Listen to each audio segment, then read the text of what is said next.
personal religious beliefs. In other words, their value system of atheism, secularism, humanism, agnosticism gets a voice at the table, but our value system should not have a voice at the table according to them. I summarily rejected that as Gestapo tactics. When we planned a forum to challenge state policies, they claimed we were wasting taxpayers' money by hiring phony scientists.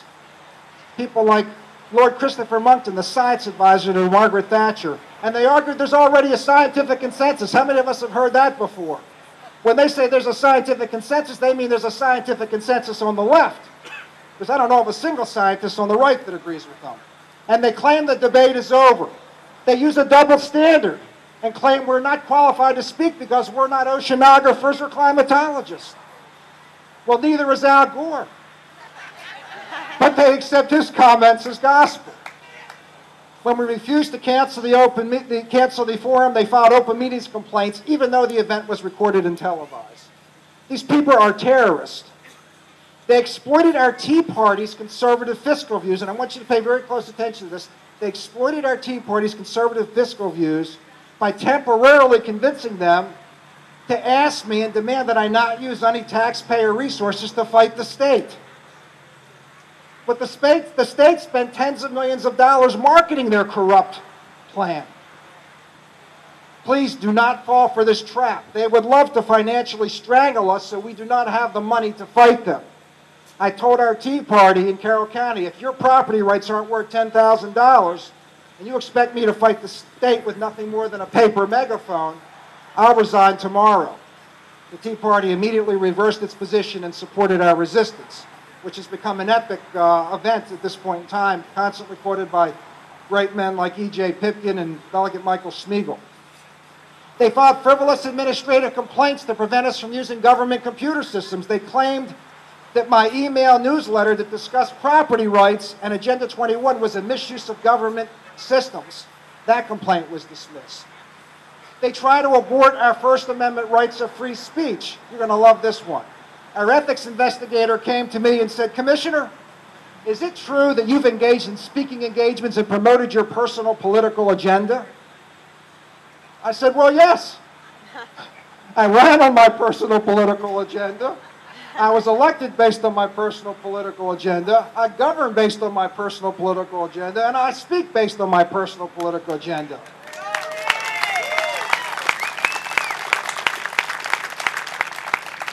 Whose views am I supposed to espouse? The Democratic Central Committee's? They wear down our witnesses with delays in Annapolis that may go on for 4 or 5 or 6 hours. During hearings to fight Planned Maryland, the governor and his environmentalists always get to speak first. And the people that support the governor always get to speak first. By the time we get to speak at 6, 7, 8 o'clock at night, half of our witnesses are forced to leave before even getting a chance to speak, so they deny us due process. They bury us with Public Information Act requests. Who knows what a PIA is? That's a State Freedom of Information Act request. They demanded thousands of pages of my records. So to stop these abuses, we changed our ordinance and started charging for every page that we produced. So what have we learned about the fight? This is why I'm here. What have we learned about fighting for our freedoms in the Constitution? Well, what I've learned is that the left is corrupt and subscribes to a utilitarian ethical framework where their ends justify their corrupt means. Their ends justify their corrupt means. Second, they're repeating the same tactics they used against Sarah Palin, try to wear us down financially and politically until we remain silent. But the good news, this is the great news, is that none of their attacks have succeeded. We now have 7 counties, including Cecil, in the rural coalition led by Blaine Young, who I am supporting for governor. This coalition of counties with strong leaders like Robert Hodge. Rob, come over here a second. This coalition with leaders like Robert Hodge will launch a formidable defense of your constitutional rights. And I predict that Cecil will not be alone. Carroll County will be with you. Frederick County will be with you. Dorchester County will be with you. And I hope and pray that the remaining counties of the Rural Coalition will be with you also. And together, we will launch a kind of resistance like the state has never seen before in the last 100 years. Thank you, Robert. So what can you do? Well, first off, ignore media attacks that consistently commit what I refer to as the sin of deception through omission. Deception through omission. Start using the Public Information Act process yourself. Force the state to produce proof of their bogus and exaggerated claims. And my assistant Kathy can help you. And I'll give you her phone number in a minute. When the state talks about sustainability, it's time that we change the vernacular. When they talk about sustainable communities, we should demand that they talk about sustainable freedom and sustainable economics, because those things are always absent from the state's proposal. Highlight the hypocrisy in the Maryland Department of the Environment and the Maryland Department of Planning. I'm going to demand legislation requiring their employees to ride their bicycles in mass transit to work every day. And I'm going to demand an audit of the scientific claims of the MDE, the economic claims of the MDP, peer-reviewed, conclusive scientific evidence that what they're saying is true, because you know what, ladies and gentlemen, it doesn't exist. So as I wrap up, I told you I would give you my assistant Kathy's phone number if you need information on how to file a PIA request. Her name is Kathy Fuller. Her number is 410-386-2075. That's 386-2075. And remember, folks, what is the price of liberty? Eternal vigilance. Thank you, and God bless you.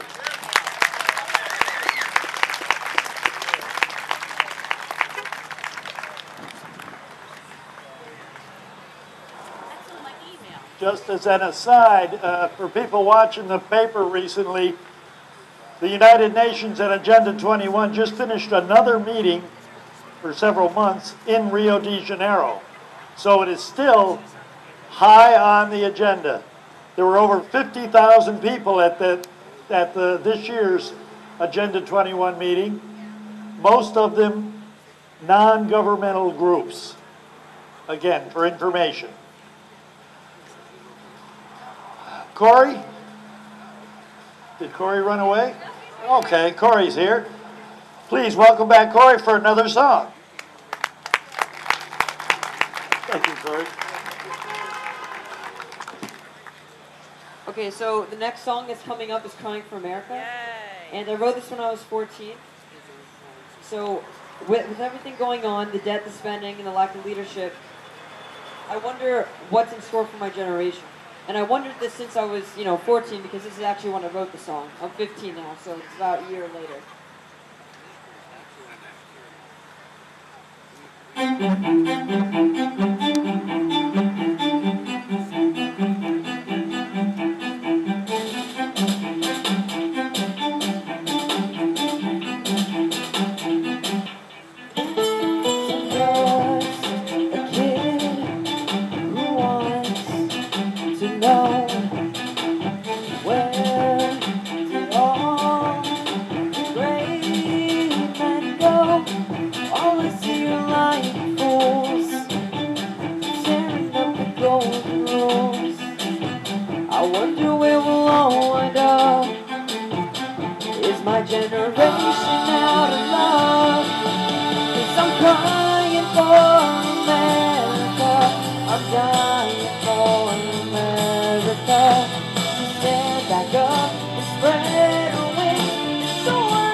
young to understand.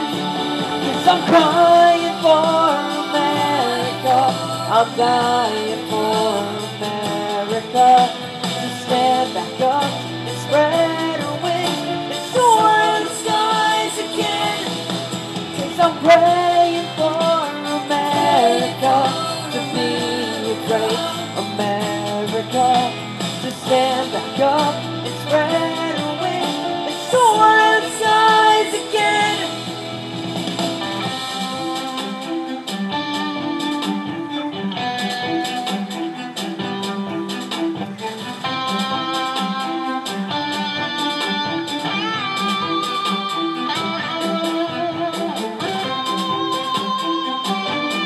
You guys crying for America? Yeah? Stop.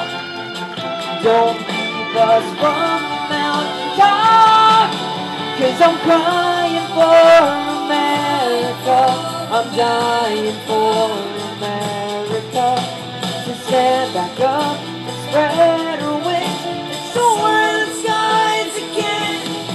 'Cause I'm praying for America to be a great America, to stand back up and spread her wings and soar in the skies again. My America,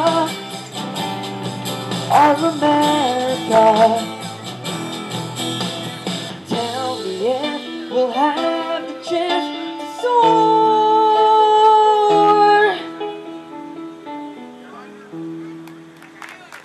Thank you.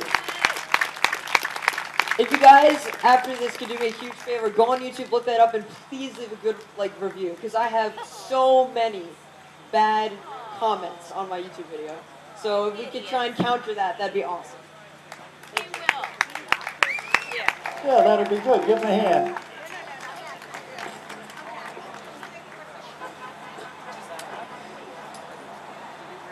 I'd like to take a minute, or a few minutes, to thank some of the folks for contributing to make this day a success. A lot goes behind putting something like this together. A special thanks to Michael from Mick's Crab House for allowing us to hold the event on their property.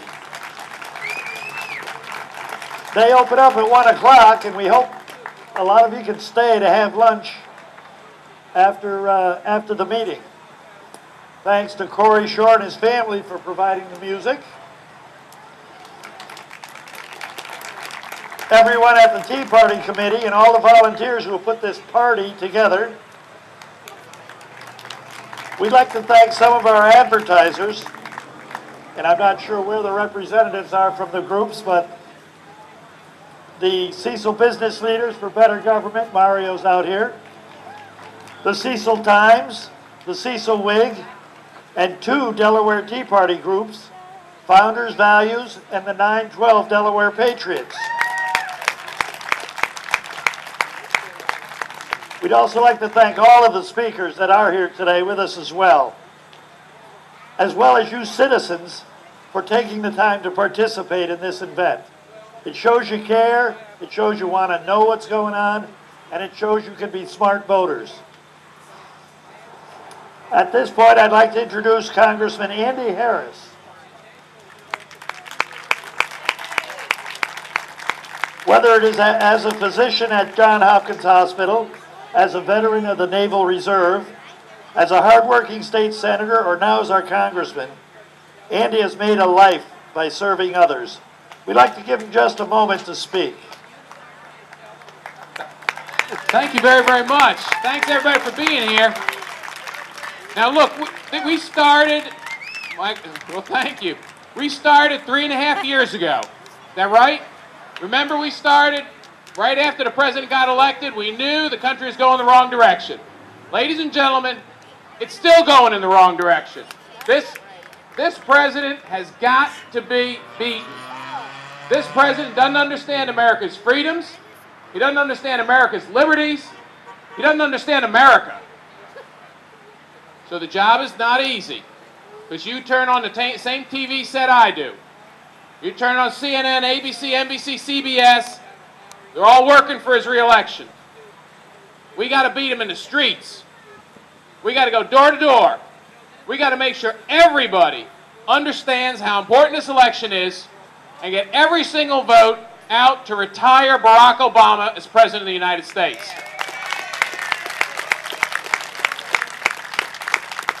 Because, ladies and gentlemen, I'm proud to be one of the 87 new Republican members in Congress last time. We had over 90 new members. We can't get the job done as long as the White House is occupied, again, by someone who doesn't understand what the Constitution is all about. He doesn't understand the limits placed on the president by the Constitution. He doesn't understand you can't write executive orders about whatever you get up in the morning and feel like writing them about. That there are limits, there are guarantees under the Constitution, and that those are more important than his presidency and his agenda. So, we have less than 6 weeks to go. We have a lot of ground to cover. We need every single vote, every state, every county, every precinct, again, for a team to replace Barack Obama in the White House. Now, personally, the Romney-Ryan team, I know Paul Ryan real well. I'm telling you, it would be much, much better than what we got now. It's a great replacement there. If we get Mr. Romney and Mr. Ryan in the executive branch, we elect Dan Bongino, the next senator from Maryland. Just like we fired Nancy Pelosi 2 years ago, we fire Harry Reid in this election. We can take this country back. And ladies and gentlemen, you and I both know it is worth taking back. It is worth fighting for. It seems like a long time we've been fighting, but we got to keep going. We got to keep going until we win. So thank you all for being together. 6 more weeks to victory. Thank you.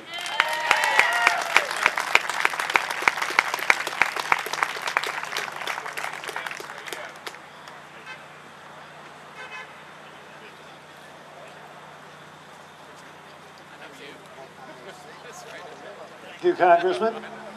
How you doing? I'd like to acknowledge some of our 2012 candidates that are in attendance today and some of our political officers. You've already met Commissioner Robert Hodge, running for County Council in District 5. We have Alan McCarthy running for County Council in District 1. Where are you, Alan? There he is. Commissioner Terry Moore, a candidate for County Executive, was unable to attend today due to a prior commitment. You've all seen Congressman Harris and heard his good talk. We have Delegate Pat McDonough and former Delegate Dick Saucy here. And you are, okay, somebody hold up hands. There we go. Dick Saucy. And we also have Delegate Michael Schmiegel here. I'm told, where is he at? Okay, thank you. Welcome.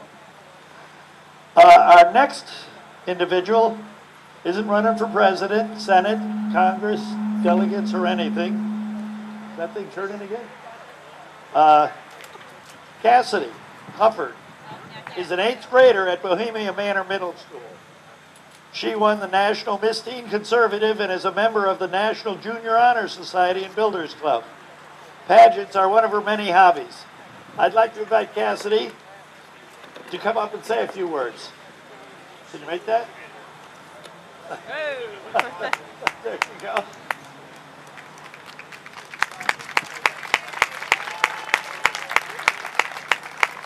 Hello and welcome. My name is Cassidy Hubbard. I'm Miss Junior Teen Conservative US 2012. I'm an 8th grade honors student and have concerns about the American way. For example, how am I going to pay for college? Why are there so many homeless people? And why are drugs in school such an issue? Upon graduating from high school, I plan on attending college to become a pediatrician, but how am I going to afford it? I'm 13. Should I be really worrying about this? I am. If you listen to the news or read the paper, all it talks about is the economy. Everything that is being put in place now, such as bailouts and the nation's debt, is going to become my problem. When driving down the road with my family, more times than not, I see a homeless person. How is this? We live in America. Aren't there opportunities so that people don't have to live like this? Over the years, my mission has been helping the homeless. I feel that more needs to be done so these people can better themselves and their lives. Volunteering has been my best avenue to give back to my community. This past year, I put together 2 fashion shows to raise money for the homeless shelters here in Cecil County. I raised over $3,200. We all need to volunteer. It's not about fulfilling our quota at school or monitoring for our jobs. It is what our God has asked of us. Lastly, drugs in school. How do kids have the money to buy them? Where are they getting them? There are not enough to be done to prevent the kids from using them. More education and resources need to be available for kids to prevent the use. I may not be old enough to vote, but I have a voice. And I am the future. Thank you.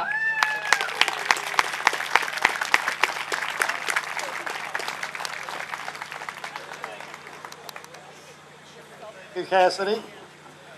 It makes you a little bit proud seeing people like Corey and Cassidy for representing the youth of Cecil County. There's a hell of a lot of future here, folks, and these kids are it. Our next speaker is Judy Bach she's from Baltimore and is actively involved with Help Save Maryland, a grassroots citizens organization dedicated to educating Marylanders on the issue of illegal immigration. Help Save Maryland was very active in the petition drive to put the DREAM Act to referendum.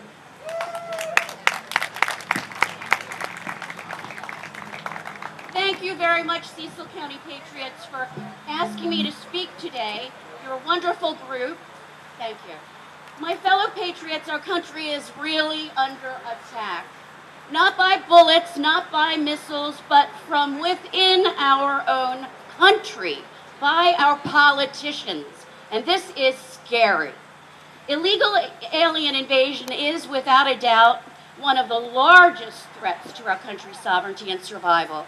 It is so important, and it's time that we demanded that our Constitution actually be followed and that we have our voices heard.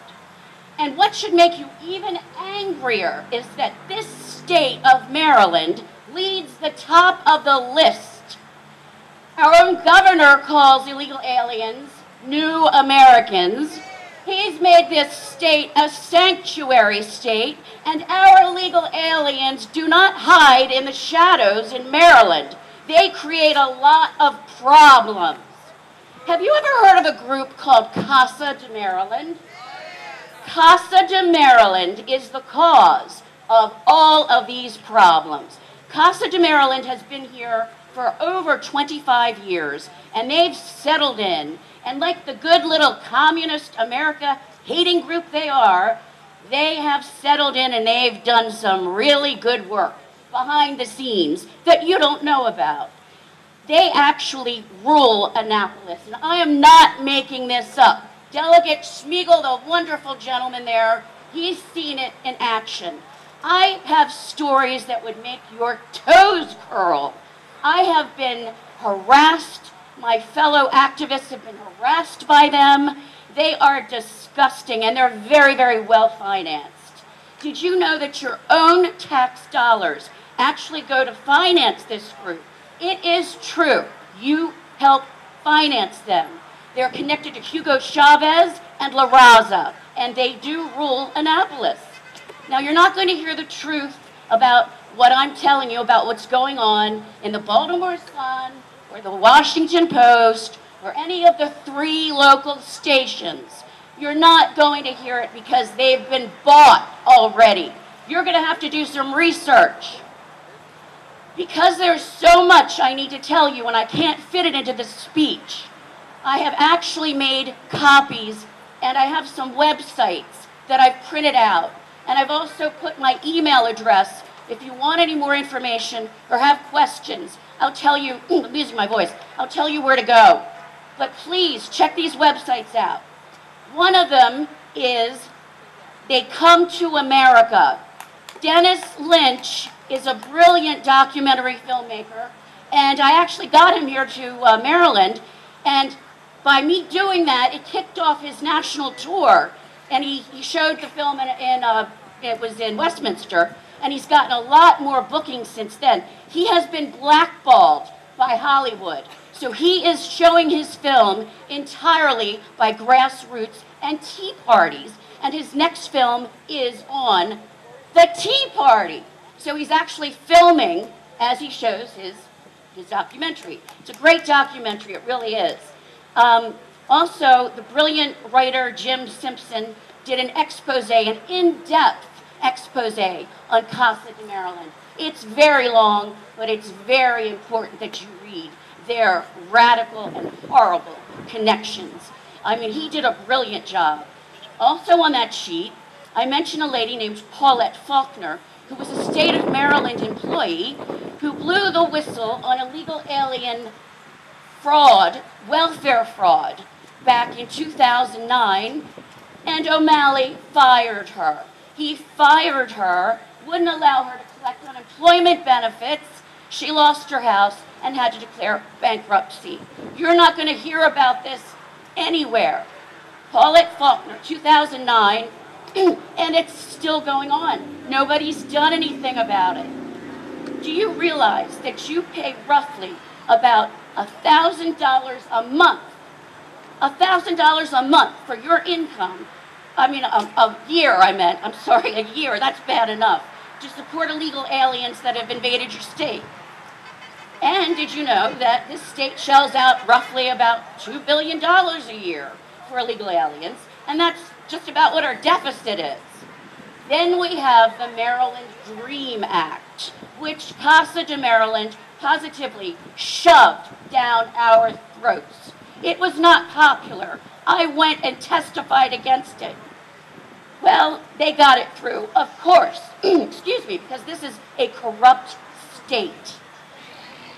Now, this Dream Act is actually for children who are up to 30 years old. Now, I bet a lot of you, yes, 30 years old, I bet a lot of you are struggling to send your children to college. Why should these people butt in front of your children? Why should people who've broken the law have this? This is ridiculous.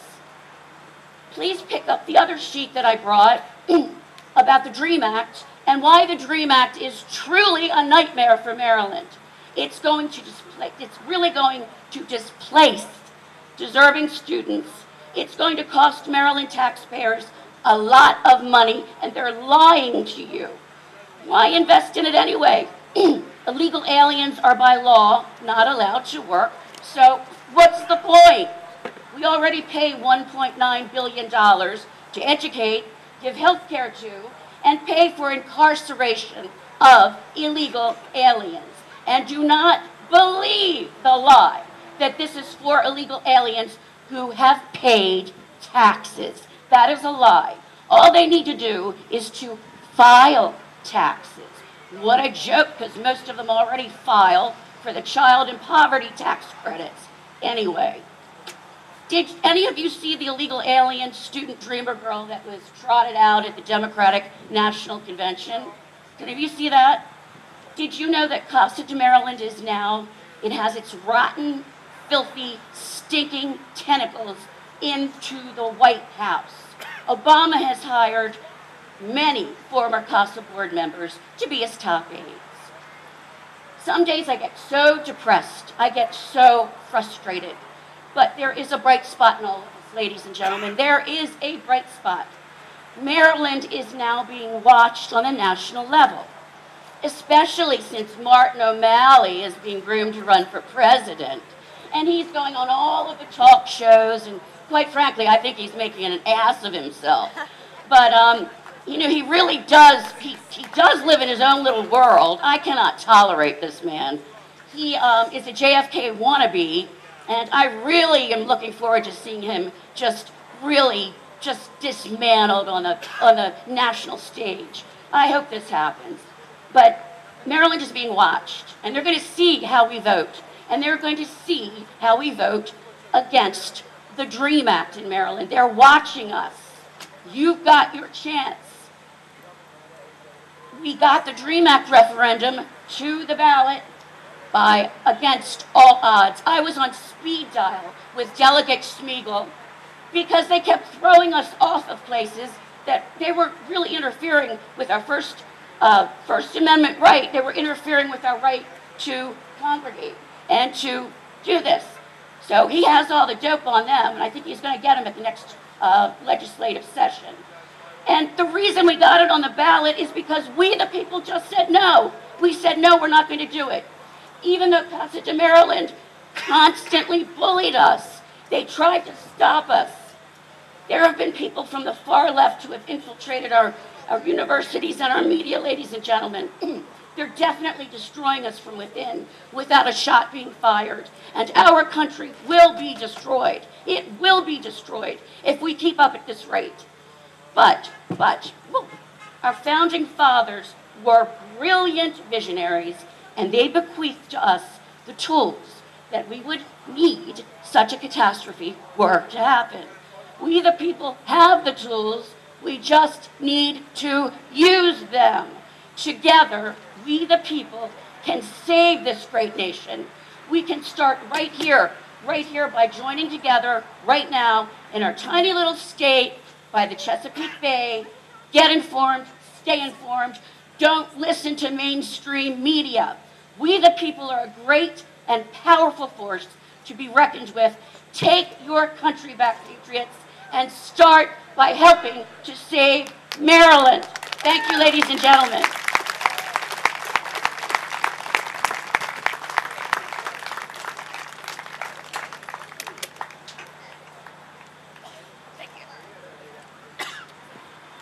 Well, Judy, tell us how you really feel about Governor O'Malley. Sorry, what? Well, I could have been much worse, Russell. After that, I think we need a little bit of calming down. Corey, can you help us with that?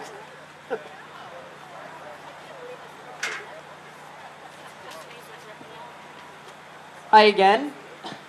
Okay, so this is my last time on stage. So the next song is Remember Germany, which is about Israel. It's about what's happening now in the Middle East, and it's frightening, especially for Israel's future. And Israel is our closest ally, and our government is not supporting Israel at all. I'm personally half Jewish, so obviously I have an obligation to sing and definitely support Israel. And I think every American does, because they are our closest ally. This song connects what happened half a century ago and what would happen again today. By half a century ago, I mean the Holocaust, and what could happen again. So the main message of the song is, this can never happen again.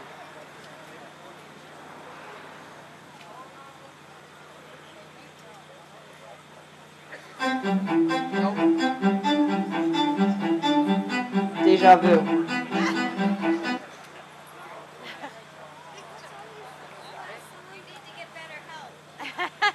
I like that song.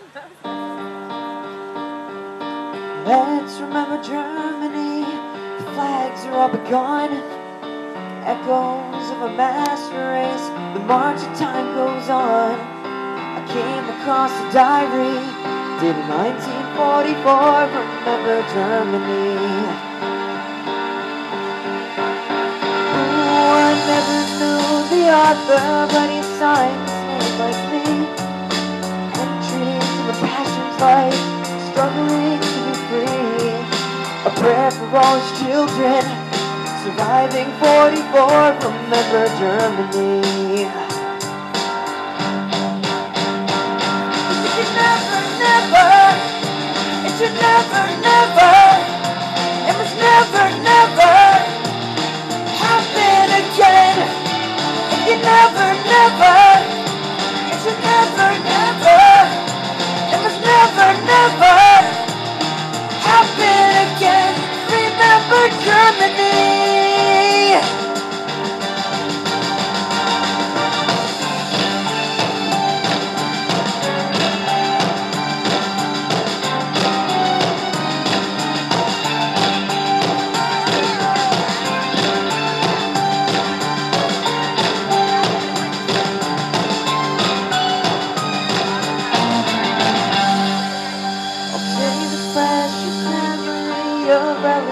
those of us. It scares me how we're closer to another Holocaust. The Middle East is on fire. Does anybody see? Remember Germany?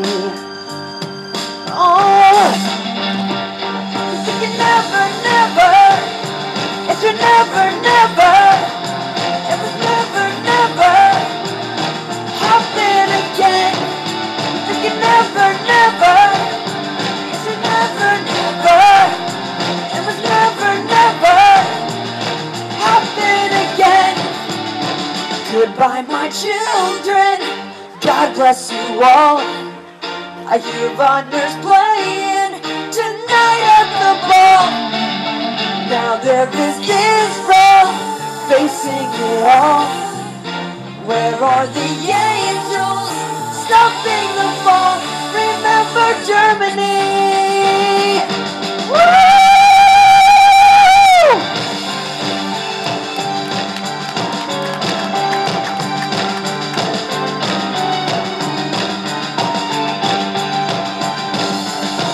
This can never happen again.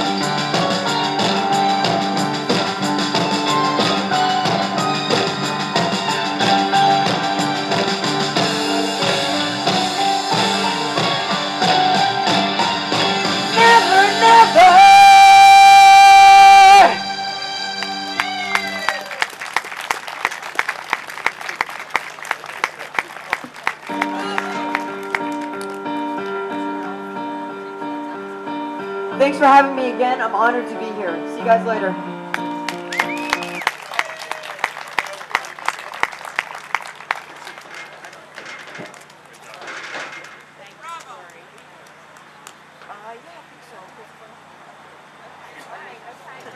Okay, go ahead, man.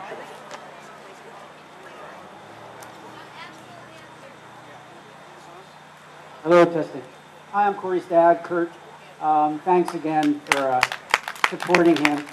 I just want to let, I guess when he let everyone know that he's half Jewish, I'm the Jewish part.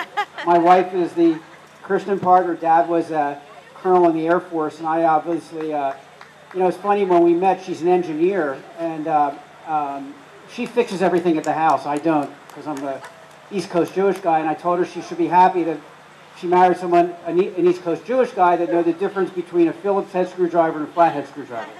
So, at any rate, I just want to let everyone know there's a brand new movie that we're helping support. It's definitely an anti-Obama movie, but it's called, what is it? Absolutely Uncertain. If you go to absolutelyuncertain.com, and basically it's targeted to the mysterious fact that there are a lot of Jewish people who are supportive of Obama, which is something I don't understand because I don't think they're really listening. So this film is a 19-minute film that hopefully will convince those people, it's targeted those people. It's a journey of a young woman who voted for Obama 4 years ago and then realized how anti-Israel he is and is not voting for him this time. So if you have any Jewish friends, please tell them to see absolutelyuncertain.com. Thanks.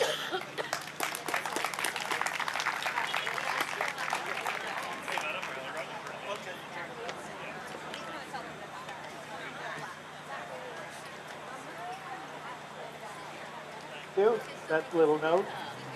Before I introduce the next speaker, I just want to tell you, there's some people leaving, but we're saving the best for last. I just had the pleasure to meet Dan Bongino and talk with him for a moment, and he'll be coming up as our final speaker. Not yet. Stay back there, Dan. Stay back there. But you want to hear the best and the most important race. Stay around. It's not going to be much longer. Our next speaker is Dr. Christopher Cecil. He's an actively practicing orthopedic surgeon, a Delaware native, trained and educated at Yale University and the University of Virginia.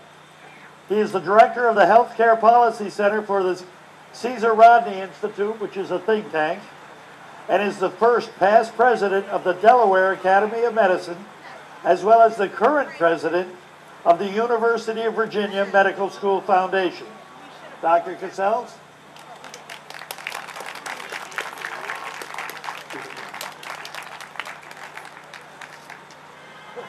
welcome. I guess we made it afternoon. Is that on?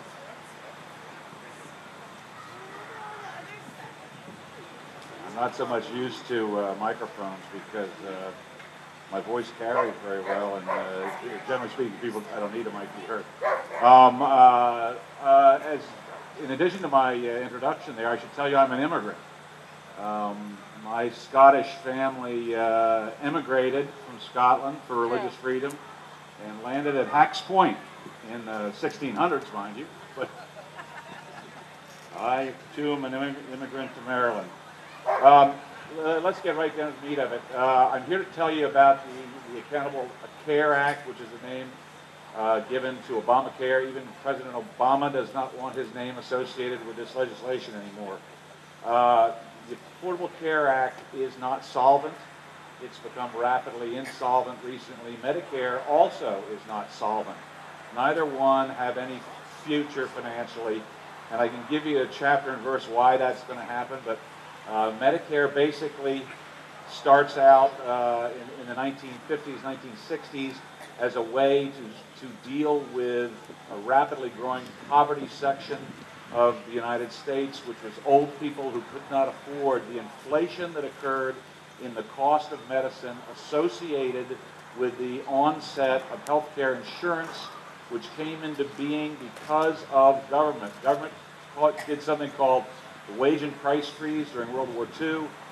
Companies could not give people raises, therefore they gave them health insurance, which was something that the companies could tax deduct, caused inflation, left out the older people. The older people had to pay for more expensive health care. The government had to come back in to fix its own problem and create Medicare. Well then, you know what happened next. Medicaid, CHIP program for children, Indian Health Services, and every other program under the sun, none of which are solvent. None of them have any future financially. The Affordable Care Act was supposed to cost slightly under $1 trillion. It's now estimated to be about $3 trillion. By the time the full implementation goes in, it'll be over $5 trillion. Several big things caused it to fail. One was the failure of people to purchase something called long-term care insurance. A year ago, Secretary Kathleen Sebelius canceled that part of the program. That was a net loss of about $600 billion to the funding of the Affordable Care Act. A couple of other things have come to light as well, but fundamentally the failing economy has shrunken our resources so greatly that frankly the Affordable Care Act is anything but that and does not stand any financial chance of succeeding. Furthermore, it's one mistake trying to correct another mistake. And if you've ever been in any kind of lost situation, you know you don't keep making bad decisions. You have to go back to the index bad decision. The first bad decision was the wage and price freeze in World War II. You've got to go back to connecting the service to the actual cost. When you connect service and cost, supply and demand, everything works. Cesar Rodney Institute is a think tank devoted primarily to the principles of the free market. We don't have a political agenda beyond that and beyond the idea of truth. The thing about the Affordable Care Act that nobody's willing to talk about is that it is about ideology. Socialized medicine is the holy grail of the quote-unquote progressive movement. The progressive movement is nothing more than a pseudonym for liberalism, which is a pseudonym for Marxism, which is a pseudonym for every make and manner of large government dictatorship control. The Nationalist Socialist Party of Germany came into power selling socialized medicine. Now, you may not know it as the Nationalist Socialist Party of Germany. It became known as the Nazi Party. They came to power with socialized medicine. So the question really is, do you believe in centralized control, or do you believe in local control? Obviously, if you believe in centralized control of the population, you do not believe in the United States of America as a federalist system. You simply don't. If you believe in central control, then you really want to return to the concepts of dictatorship and Marxism, and beyond that, monarchy. Okay, looking into the future, what's going to happen? One of two things is going to happen, largely dictated by the first week in November. There are those who say, well, you know, the legislation is there, and even though it's not solvent, we can work with it, we can change it, we can make it better, we can whatever. Well, they really can't. I mean, that's not possible. They're not going back to the index error, which is to connect the service back to the cost. You don't do that, you're not going to fix it. Congress has been completely resistant to the idea of fixing Medicare, which is also insolvent. The short fix for Medicare is pretty simple. You've got to slowly but steadily move the age of Medicare up from 65 to somewhere around 67 and a half, maybe 68. If you do that, you at least will buy Medicare 50 or 60 years in which to fix it. But right now, it isn't going to work. Now, there's one other thing you can do to fix the health care crisis in this country, and that's improve the economy. Because basically when the economy's growing, like it was in the 1950s, then you can actually do some of these things because there's money to do it.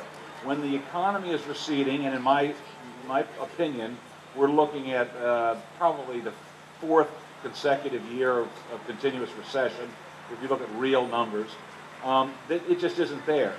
Anything that's basically shrinking is dying. If it's growing, it's healthy. So what's going to happen if the Affordable Care Act goes through? You're going to end up with rationing. Rationing is a supply and demand outcome. You can't get away from it. If you stop paying for services, the services will not be offered. Hospitals will close. Doctors like myself will retire. You will not be able to find the service. Even though you are not paying for it, it won't be there to get. So when rationing kicks in, what happens? Guess what? The government wins.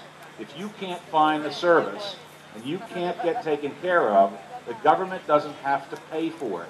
So rationing is the logical economic outcome of all of this legislation. And you can't get away from that.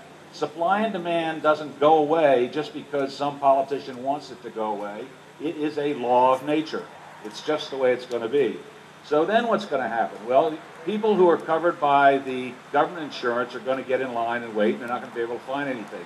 There will grow up a system where there is private delivery of care, and if you can afford it, you'll get it. Then we'll be right back where we were in England, where basically you have a royal class and you have everybody else. Well, I don't think America's ready for a two-class society. I don't think we really want a king and a queen and a class of royals. My strong suspicion, and it's totally bolstered by something like the Tea Party coming up, is that people don't want to go back to the idea of a class society. This is the core issue around the idea of freedom. So we restore the supply and demand. We go back to the index error, which was people getting the all-you-can-eat free buffet and not having to pay for any of it. It's where the problem starts. Beyond that, for God's sakes, restore the economy, restore the free market. It has been destroyed in the last 3 years, and without getting political, you all know exactly what I'm talking about. And then beyond that, and I have to say this as a lifelong, multi-generation physician, restore the integrity of the doctor-patient relationship. The 17-member Independent Payment Advisory Board, which Sarah Palin rightfully pointed out was the death panel. It did exist. It does exist. As of January 1st, 2014, that's where your health care decisions are going to be made unless you completely repeal, not fix, repeal the Affordable Care Act. Thank you.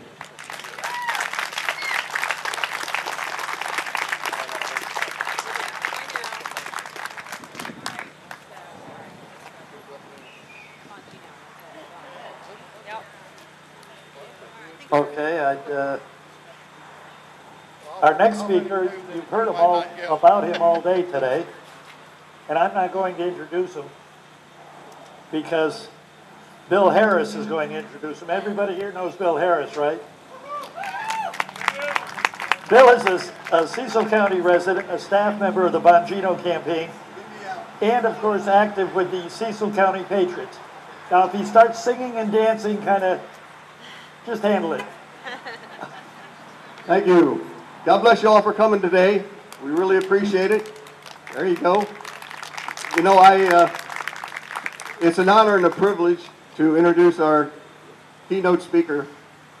He's a man that, you know, I could have probably written many things down about, but we don't have time for it. But let me say this about him. I've been traveling with him for hundreds and hundreds of miles in the last year. The man is probably the most energetic campaigner I ever saw in my life. And sometimes, well, he broke down last week, I got to confess, and he nodded his head and went to sleep while I was driving. First time, but he woke up at the next event, man, just as sharp as always and articulate as all get out. I'm not going to tell you about the Secret Service business, about how he worked for 3 presidents and he was bodyguard for 2, but I want to tell you about the man's heart. The man's heart. We travel. When you run for an office statewide, it takes a toll on you, and it takes a toll on your family. And I can hear sorrow sometimes in his